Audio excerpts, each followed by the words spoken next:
Okay, chapter 5 time. So I'm wondering if this is gonna pick off where the fight left off, or if they're gonna time jump. I wouldn't be upset with either. I'm just gonna get right into it because I kind of already said all I needed to say at the end of that one. But here we go. Also, I'm wearing a Teen Wolf shirt across. Can you guess what character is on the back? Stalinsky. Styles is all that matters in Teen Wolf. By the way, yesterday the movie released. The new Teen Wolf movie released on Paramount Plus. I have not seen it, and I kind of don't want to watch it now because of something going around being like Styles and Lydia are no longer together. I'm like, well, I figured like they would have some reason for Styles not being there, but that not okay. Styles and Lydia are meant to be together no matter what freaking thing you can come up with to make them not be together. They were meant for each other. So that's why I haven't seen that movie yet. It's the 27th. It released yesterday, the 26th. So maybe I'll watch it, maybe I won't. Sorry, I said I was going to get into this. Here we go.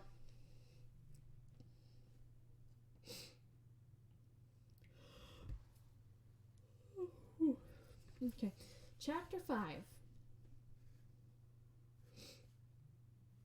Okay, so it is a time jump. Kennedy returned to the lake house just after 6 in the evening. She was tired, hungry, and not in the mood for another confrontation with Hurley, but there were certain developments that needed to be discussed. One of the unforeseen and increasingly difficult aspects of her job was the inability to communicate freely with her colleagues. Foreign intelligence agencies that operated in Washington were always a threat, but no longer her biggest concern. She had to worry about her own government and a new generation of journalists who wanted to break the next Watergate, Pentagon Papers, or Iran-Contra scandal.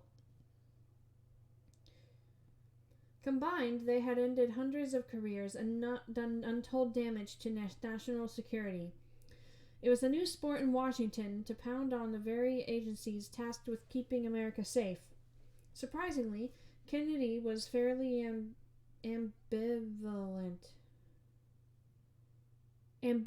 about it. As her mentor, Thomas Stansfield, had told her many times, great spies don't complain about the rules, they find ways around them. Hurley.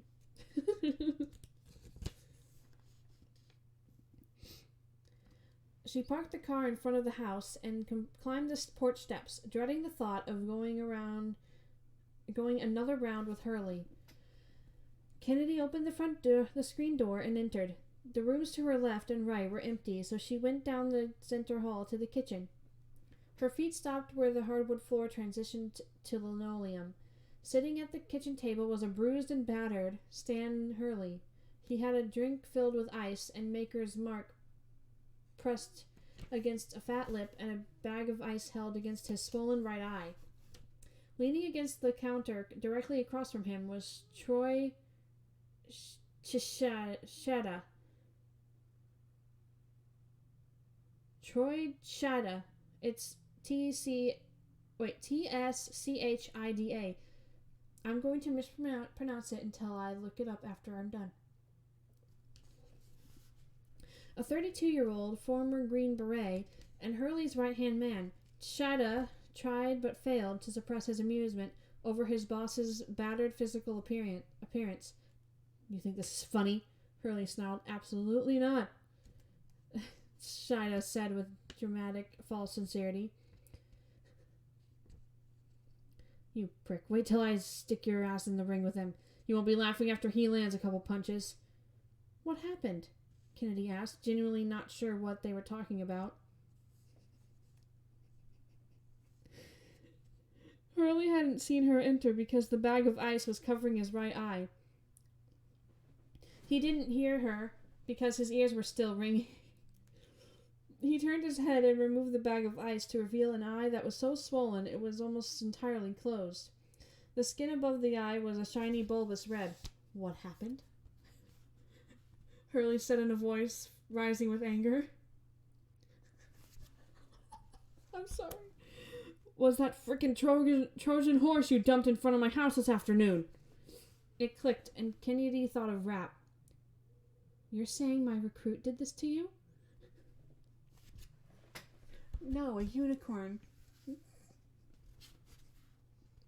Don't frickin' play games with me. I'm in no mood. Hurley slammed his glass down on the table and grabbed the bottle of bourbon. He filled it to the brim. I have no idea what you're talking about, Kennedy said sincerely. Hurley took a big gulp and said, my ass. He's your recruit. You give me some cut and paste frickin' jacket on the guy that reads like a ransom note? I know nothing about him. He's here less than a minute, and he up and suggests we find out if he has the right stuff. Hurley stopped to take another drink, and then in a falsetto voice designed to mimic Rap, he said, let's speed things up and find out if I have what it takes to do this. My recruit did that to you? Asked Kennedy, still not entirely sure about what the man was talking about. This is so great. Hurley slammed his glass down again. This time brown liquid sloshed over the lip of the glass. Yes, God damn it, and don't stand there and act like this is a surprise to you. He pointed an accusatory finger at her. You planned it. You set me up. No. I have no idea what you're talking about. Kennedy shook her head and asked, why are you trying to say my recruit bested you?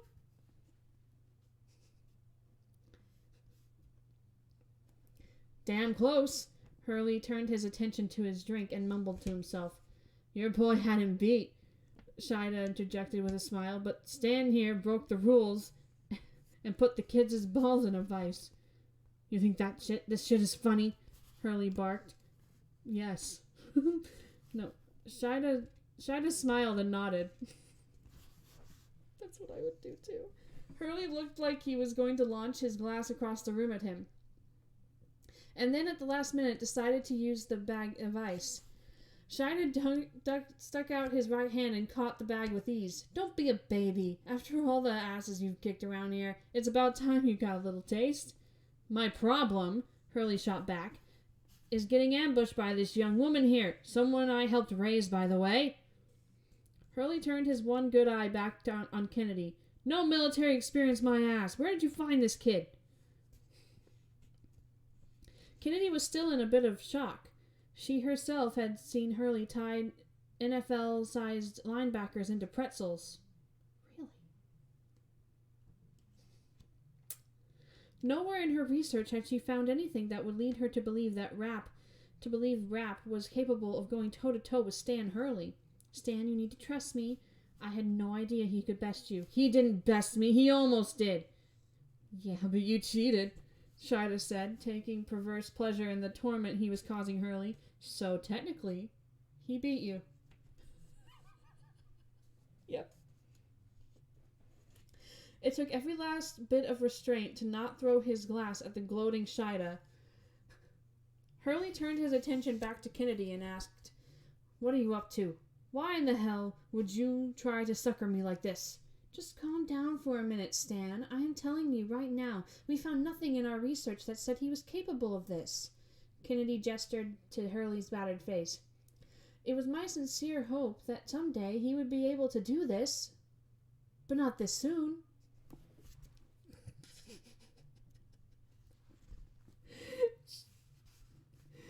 I wanted him to beat you, but not now.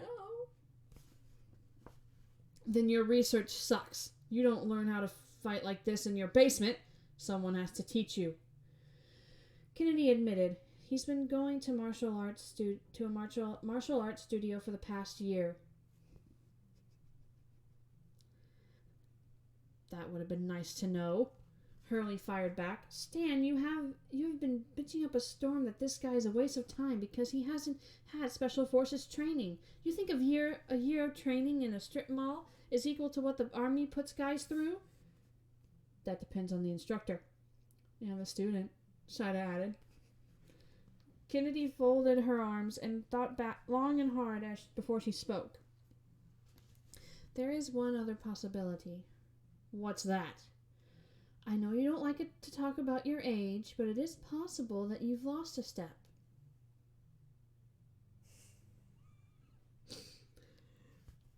You're getting old, Stan. Shida started laughing so hard his big barrel chest was rising and falling with each chuckle. Hurley was seething. I'm gonna put your ass in the ring with him. First thing in the morning, we'll see how funny you think this is then. Shida stopped laughing. Kennedy pulled up a chair and sat at the table across from Hurley. Please tell me what happened. You're not jerking my chain. Kennedy shook her head. You weren't trying to pull a fast one on me. Set me up?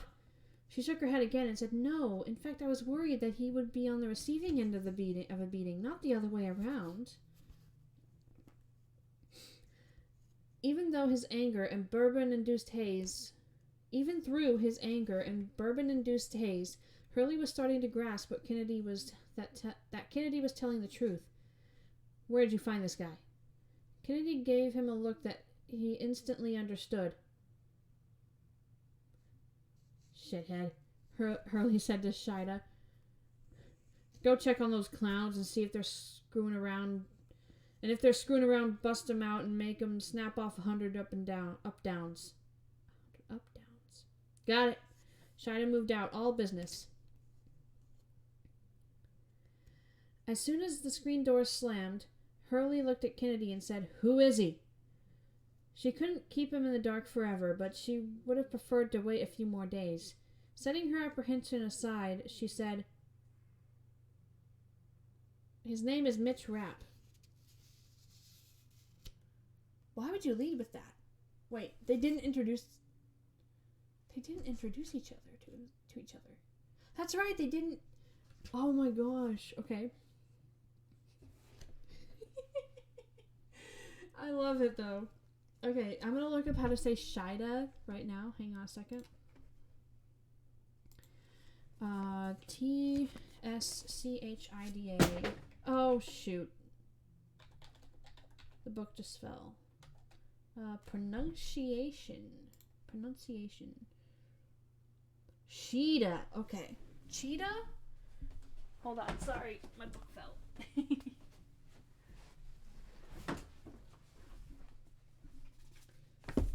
Cheetah. It says CHEED -UH. Okay. Alright, so I was going to read 2 chapters in this one too. You know what? I'm going to do it. 2 chapters a video unless it's super duper long. And then I'm going to go downstairs and get something to drink and a snack. Alright, so I'm not going to waste any more time. I'm not going to waste any time in between this. Okay, chapter 6. Rapp lay on his cot, his head propped up on a lumpy pillow and a bag of frozen peas on his groin. Dinner had been served buffet style on a folding table at the far end of the barn. His appetite wasn't really there, but he forced himself to eat. There were 7 of them, plus 2 instructors, and among them they polished off a giant pot of spaghetti, a plate full of rolls, and all the salad and corn on the cob they could stomach. The men were tired, hot, and ragged, but they stuffed their faces all the same and washed it down with pitchers of ice water and cold milk. Ugh, milk. Ugh, I hate milk. Milk is the worst. Have you ever drank milk? And with spaghetti? Rapp had spent the last 5 years eating at a training table and knew how it worked.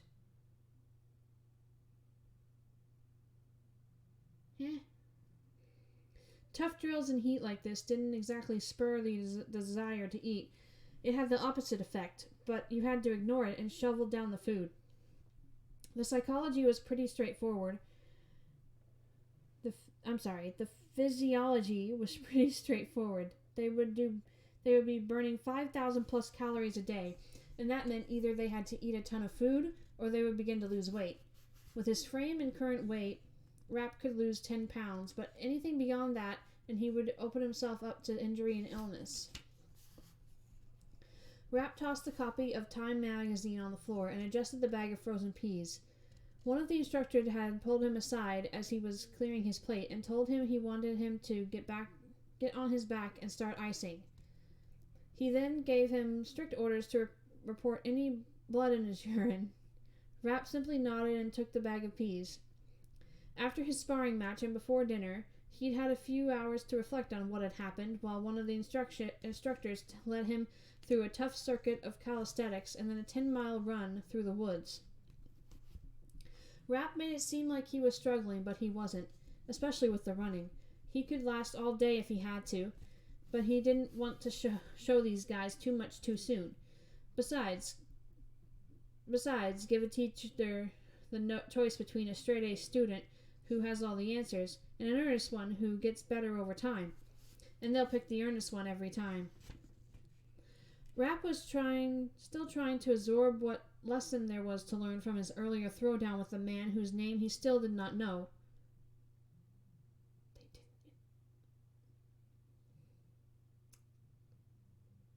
He was not happy that the man had changed his own rules in the middle of a fight, but there wasn't a lot he could do about it now. He had to focus on how it would affect things going forward. It was important to know how far he could push it, and if these instructors weren't going to abide by the rules, they could hardly expect him to do so. True. Rapp's first chance to meet the other men was after his run. They were at the pull-up bars behind the barn doing 4 sets of 25. In addition to the mean old bastard running the place, there were 3 more instructors, just as his recruiter had told him.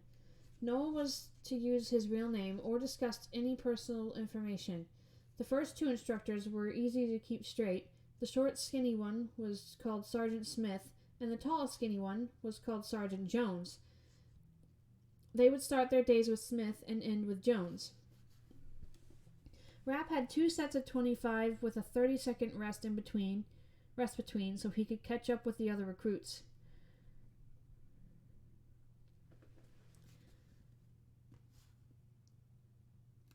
After each man had polished off a full 100 pull-ups, Sergeant Smith went nuts. He lined them up and paced back and forth, dumping disdain on them.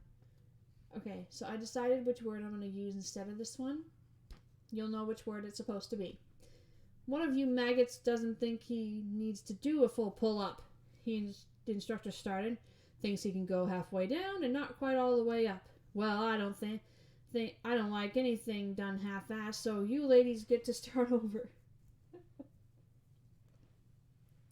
Then the invective really started to fly as he called into question their manhood, honor, intelligence, and lineage.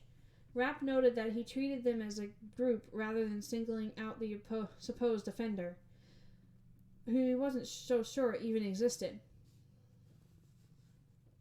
He watched the other men, and none of them seemed to be slacking off. The sergeant was simply moving the goal line in hopes that one of them would grow sick of the games and quit. As he looked around, though, he didn't see that happening. The other 6 were hard individuals. 4 more sets on the quick, let's go, the sergeant barked. And do 'em right this time, or I'll send you ladies on a nice long run and you can forget about dinner. There were 2 bars, so the men lined up and started over. Rapp was waiting for his turn when one of the other recruits poked him hard in the kidney. Rapp turned around and took inventory of the man who had jabbed him, and was now cussing him out in a voice only the 2 of them could hear. The man looked like one of those professional rugby players from Europe. He had a heavy brow made heavier by a single black eyebrow that traveled laterally from one temple to the other. His eyes were coal black and wide-set, but his most prominent features were a hook nose that looked to have been broken at least twice, and a dimple in the middle of his pronounced chin. Rapp thought of two things almost instantly. First was that it would be a waste of effort to try and knock him out with a punch to the head. The guy's neck was as thick as the average man's thigh. The second was that he didn't fit in, at least as far as Rapp understood the intent of what they were up to. The man's features were so distinctive as to make him almost impossible to forget. He looked more like an enforcer than a stealth operative. "Do him right this time, shithead," the big man said testily. Rapp was sweaty, dirty, hot as hell, and not used to taking crap from anyone. He had done his pull-ups correctly. If anyone could be accused of not doing them all the way, it would be the very man who was in his face. Rapp was tempted to set the tone and knock the guy on his ass, but he figured there would be plenty of time for that later. He turned back around without responding and stepped to the line. "That's right," the big man said. "Be a smart boy and keep your mouth shut. Just frickin' do him right this time." The rest of the afternoon proceeded without incident, and they were allowed to jump into the lake to cool down before dinner. Rapp steered clear of Victor, but kept an eye on him. He had learned that was the big man's name, or at least the name he had been given. Since they were forbidden to use their real names, the instructor gave each of them a fake first name. Rapp's was Irving, which they had already shortened to Irv. The other 5 guys were Fred, Roy, Glenn, Bill, and Dick. Of course, one of them would get that name. Okay, so no Glenn. Well, they said other 5 guys. Okay, no girls. Fine. Be that way. They all seemed decent enough and pretty much kept their heads down and their eyes alert. There were a lot of knowing glances and silent communication. Since they were forbidden to talk about their past, there was no mention of military service or the units they had served in. This created an interesting situation for Rapp. The instructors more than likely knew he'd never served in the military, but the other recruits had no idea. It created a weird dynamic when you dumped a group of guys in a situation where they were forbidden to talk about their past. It pretty much killed small talk, so little was said during dinner.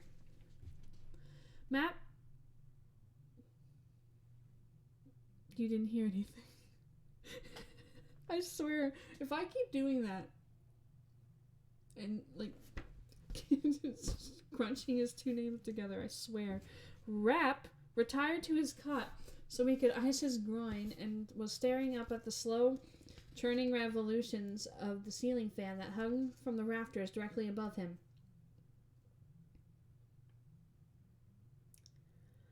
He was thinking about the match, going through it move by move, wondering what he could have done differently, when Victor appeared next to his cot. "What's your name?" he asked in a hushed voice. Rapp glanced over to the door where one of the instructors was giving orders to one of the other guys. "Irv." "No, dumbass," he shook his head. "I mean your real name." Rapp was starting to think he didn't like Victor. He'd been warned by his recruiter repeatedly that talking about your personal life was grounds for immediate dismissal from the program. Just 10 minutes earlier, while they were eating, the instructor had reminded them of this again. Rapp impassively looked up and said, "Didn't you hear what the instructors told us?" A lopsided grin fell across the other man's face. "That's just a bunch of BS. It's a game. They're just trying to F with us." He glanced over his shoulder to make sure no one was close enough to hear and said, "Come on, where are you from?" "What's your angle?" "Huh? What are you up to?" "Just trying to get to know the guys, that's all. Try not to take this the wrong way, but it's none of your business who I am or where I'm from." "Is that so?" His face flushed a bit and his jaw tightened. "I'll tell you something. I don't need you telling me what is and isn't my business." Rapp didn't like this predicament. He was on his back and vulnerable, but he didn't want Victor to think he was easily intimidated. "It's not me telling you," he said in a casual voice. "It's them." Rapp looked over at the instructor by the door. The instructor finished whatever he was saying and left. It was just the 7 recruits now. Victor started laughing. There goes your mother. Looks like your ass is mine. Rap decided lying down was no longer the best position to be in. He quickly swung his legs off the cot and stood in a